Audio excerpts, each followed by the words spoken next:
Oke, assalamualaikum warahmatullahi wabarakatuh. Salam sejahtera untuk kita semua ya.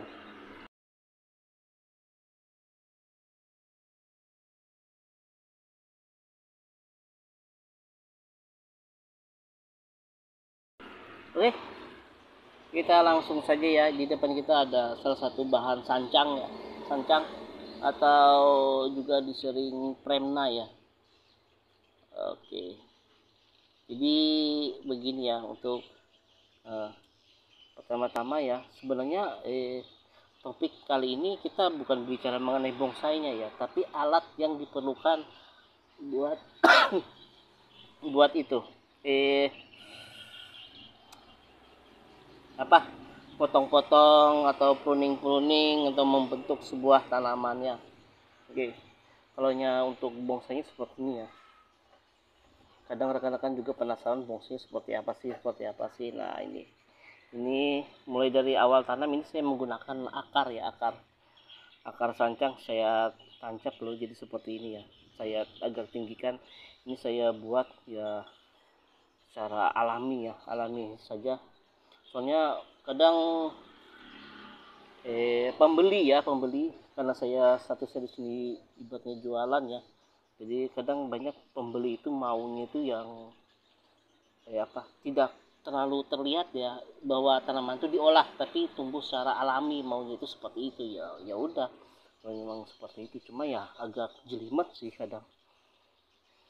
Yang ini aja ibaratnya kan kita menggunakan botol air mineral dulu, kita tumbuhkan lah dulu lah, akar itu kita tancap di botol air mineral, baru kita salin berapa kali itu sampai tinggi seperti ini.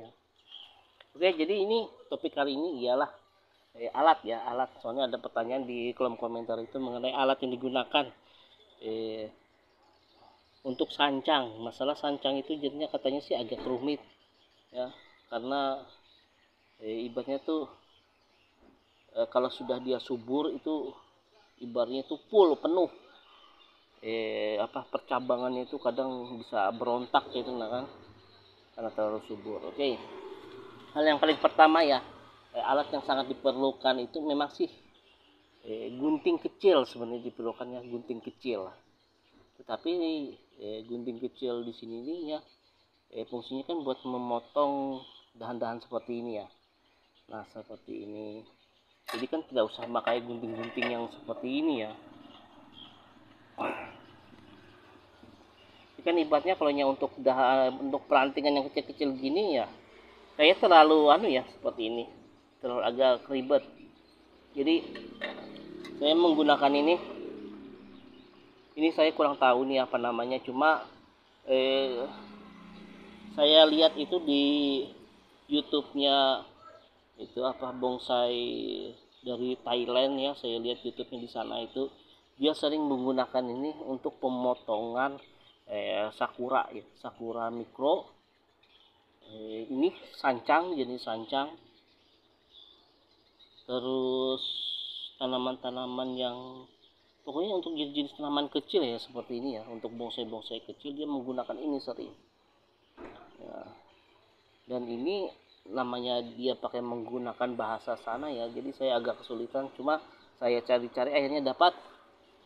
Dan ini adalah katanya saya dapatkan di tukang jahit ya, yang orang jualan mengenai kain, alat-alat benang biasanya dia ada punya ini gunting, namanya gunting benang. Nah, setelah saya coba memang dasar mudah sekali ya. Misalnya seperti ini ya, misalnya ini ya, kita tinggal jepit seperti ini. Nah misalnya, nah sudah enak. Bahkan ini bisa ke tempat-tempat yang sulit ya, misal kayak gini kan. Nah kan enak ini. Dia bisa menjangkau ya. Nah, misalnya kita bisa mundur sedikit ya, bisa kita mundurkan di sini untuk menjangkau yang di dalam, misalnya seperti ini. Nah, dan pemotongannya rapi. Untuk ketajaman ya tidak diragukan ini, ketajaman. Cuma masalahnya ya, namanya ini gunting, dia ada yang untuk kelasnya ya. Ini kelasnya juga berbeda-beda ya. Ini ibaratnya kelas pinggiran ya, seperti ini ya. Saya juga mencoba ya. Bahkan ada yang untuk kelas yang lebih di atas lagi ya. Kalau yang merek itu seperti Ryuga kan, Nah, ada juga kelasnya, cuma harganya juga ya lumayan lah. Cuma untuk kelas kelas kelas gunting yang di bawah seperti ini sudah lumayan ini. Nah, misalnya kayak gini kan. Nah, misalnya sini kan ada dua cabang ya, jadi kita bisa memotong salah satunya. Nah, seperti ini. Nah, ini bisa menjangkau di ujung-ujungnya ini ya. Saya senang menggunakan gunting ini. Dan ini sudah berapa tahun saya menggunakan ini. Dan untuk perawatannya ya, gunting ini cukup di kita amplas. Ya, yang amplas bangunan, biasa amplas kayu untuk mempertajamnya ini. Nah, jadi misalnya ada sudah karat ya, biasanya kita kan sering ini apa kotor atau apa, tinggal kita sebenarnya ini gimana ya, bisa kita cuci, cuma harus jangan sampai habis kita cuci harus kita lap ya, kita lap pakai kain. Nah, habis ini mudah berkaratnya karena ini sesuai besi tuh. Mungkin ini namanya ini murah ya juga, jadi mudah berkarat. Jadi ini saya amplas. Lumayan untuk perawatannya begitu aja, sering-sering amplas. Ini ya, dan ini fungsinya ya sama ini, misalnya kayak gini ya. Ya kita jepit-jepit aja dia, ini setengah gini. Nah, enak ini ya kan. Nah, misalnya kayak gini.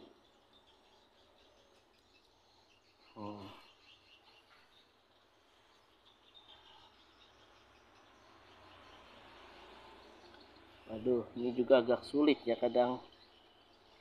Namanya sancang ini kadang tumbuhnya itu selalu dia itu kemana-mana dia. Makanya diperlukan alat yang praktis ya. Nah, ini yang sangat praktis sekali. Wah, mantap kan? Ini ada lagi di sini ya.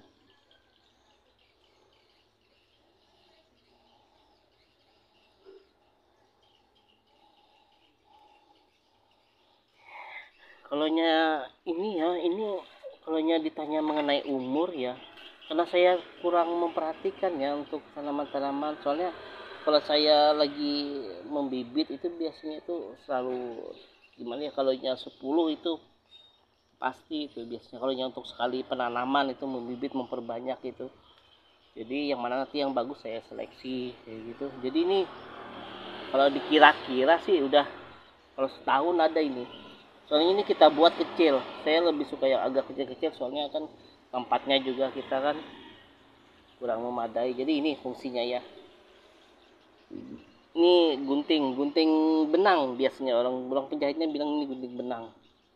Habis itu yang kedua ya, alat yang untuk buat tanaman sancang, untuk khususnya ya untuk bonsai kecil terutama sancang ini. Yang kedua ini saya dapat pisau ya, pisau bekas juga ini. Habis itu saya modif seperti ini ya. Nah, ini seperti pengganti dari sebuah pahat ya. Soalnya pahat itu ya, kalau memang sih itu kita terkendala dengan segi itu harga itu. Nah, jadi ya kita mencari ya gimana caranya kita untuk menekan harga. Soalnya kalau kita ibaratnya kan modal kita lebih besar sih kalau kita jual agar tanaman ini bisa murah. Jadi kita perlu alat yang yang cukup memadai lah, yang agak murah juga. Nah, ini apalagi alat pahat itu sering karatan, jadi saya menggunakan ini pisau bekas yang putih seperti ini, lalu saya gerinda jadi seperti ini ya. Nah, dan ini fungsinya ya, oke, dan saya tunjukkan ya. Ini kita kan tiap-tiap daerah itu macam-macam ya, kadang tingkat panasnya ya. Jadi misalnya seperti ini ya, mana ya, Nah, anggap seperti ini ya, yang ini. Jadi kita ya kalau ingin memotong itu ya supaya tidak mati apa namanya ini di sini ya, mati tunas. Jadi untuk sementara kita agak panjangan, agak lebih panjang memotongnya ya, supaya dia tidak kering. Nah, lalu setelah tunas ini tumbuh,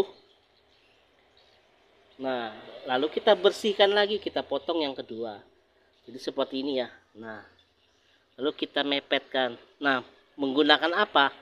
Menggunakan ini tadi, ini pisau kecil ini. Nah, untuk merapikan. Sebenarnya bisa sih diganti, kita menggunakan itu apa? Namanya tang cokot itu, seperti itu ya. Cuma itu lagi ya, untuk tang itu kan ya lumayan lah harga ya. Cuma ya kita bisa menggunakan seperti ini saja. Cuma yang pasti kita harus pelan-pelan aja menggunakan. Oke. Dan itu juga ya. Misalnya kayak seperti ini ya. Ini adalah salah satu juga. Nah, karena di daerah saya itu tempatnya agak ya lumayan lah, cuacanya panas. Jadi ini biasanya kalau saya motong saya lebihkan dulu. Seperti ini ya contoh pemotongannya. Nah, jadi kalau sudah ya tunas ini tumbuh, baru kita rapikan lagi di sininya ya. Baru kita potong mepet. Nah, jadi dia tidak mati ya di tempat yang ingin kita tumbuhkan. Sama seperti ini juga ya. Nah, ini. Nah, ini kan agak ada lebihnya ya, tidak ngepres seperti itu. Nah, kalau sudah tumbuh, baru kita rapikan lagi. Memang sih agak ribet ya, cuma ya tergantung cuaca sih sebenarnya. Cuaca di daerah-daerah sekitar seperti apa. Oke, seperti itu ya. Nah, itu yang alat yang kedua ini tadi ya. Jadi ini sudah 2 alat kita gunakan. Nah, 2 alat. Nah, ini kalau kita hitung dari segi biaya ya lumayan ya, murah nih. Kayak ini kan cuma berapa ini? Ini kalau saya lihat ya, kalau beli banyak harganya sekitar 7.500. Tapi cuma untuk pedagang biasanya menjual sekitar 15.000, 20.000 ya. Tapi kalau harga modal ini 7.500, cuma agak miring. Nah, kalau yang ini ya, ini sih nggak ada harganya ya. Saya juga ini dapat ini ya. Lalu kita buat seperti ini. Nah, yang ketiga, ya ini sangat ya mungkin untuk golongan, jangankan pemula ya, orang awam pun pasti tahu, dia pasti punya ini ya. Ini sangat legend ya, gunting kodok ini sudah dari dulu ya, tukang juga pakai seperti ini ya. Apalagi untuk tanaman-tanaman, dan ini tahan banting ya. Nah, kuat ini, saya terkenal kuat. Harganya juga lumayan lah, murah meriah, gak ada matinya. Cuma yang jadi masalah, ini tidak bisa digunakan pada batang yang agak besar. Jadi untuk perantingan seperti ini bisa gini kan. Dan ini sangat simpel ya gunanya. Nah, lalu nih yang keempat ya, 1 2 3 4, dan ini yang keempat ya. Nah, gunting seperti ini. Nah, yang ada ininya, yang ada lakukan di dalamnya ini buat batang yang agak keras. Nah, jadi seperti itu, dan ini ada aminya ya. Dan ini saya lupa ini berapa, karena ini sudah agak ya lumayan agak lama ya. Dan ini ya buat pemula-pemula bagus. Jadi saya menggunakan ya, untuk saya cuma punya ini aja. Kalau untuk bonsai seperti ini, jadi ya seperti itulah, cukup ini aja sudah lebih cukup. Nah, ini aja.